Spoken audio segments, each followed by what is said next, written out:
Resumes make history.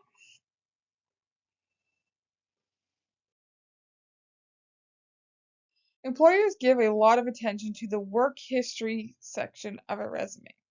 It's one of the first things they look at for after they see your job objective. A well-presented work history section is clearly important.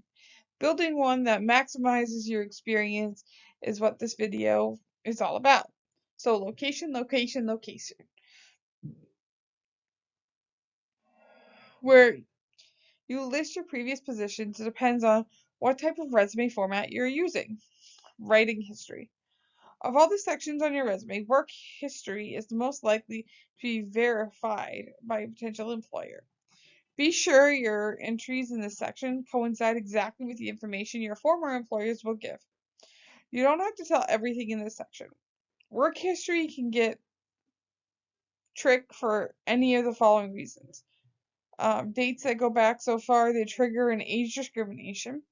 So little employment history that you appear too young for the job. Gaps in work history, and multiple positions at the same company.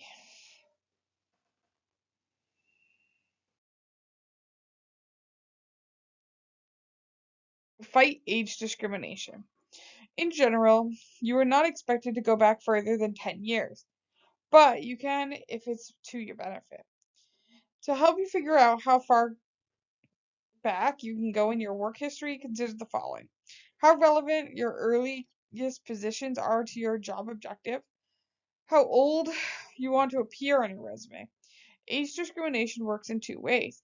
An employer may disqualify a job candidate because he is either too young or too old. Age discrimination is illegal, but like it or not, employers have the age range they consider to be ideal for a particular job, based on the following factors: salary expectations, skill level, ability to supervise and be supervised, amount of life experience, company or industry image.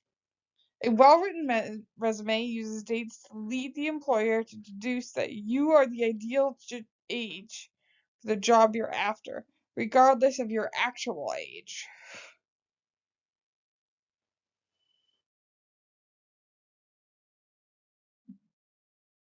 Unsightly unemployment blemishes. Many responsible professionals have taken breaks in their career to travel, taken care of ill parents, recover from illness or surgery, or for other legitimate reasons. But for some reason, employers don't like seeing gaps in your work history. Unexplained gaps may cause an employer to think you're hiding something, or that you might have a past or current problem that would affect your ability to work now.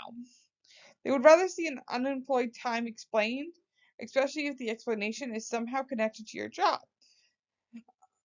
or at least show strength of character to gain the employer's trust.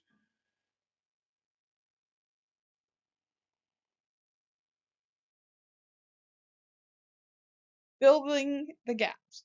If your unemployment covers 2 calendar years, you need to explain the void. Consider all things you were doing at the time. You may have to choose the titles that is most relevant for your job objective.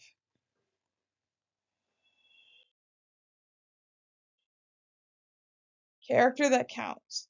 Even if your activities during your unemployment have no apparent relevancy to your job objective, you need to account for that gap. Don't refer to personal illness, unemployment, or rehabilitation, though. These topics raise red flags. Some suggested substitutes for a job title could include full-time parent, home management, family management, personal travel, independent study, um, student, consultant, volunteer, civic leader, and that's it for this video.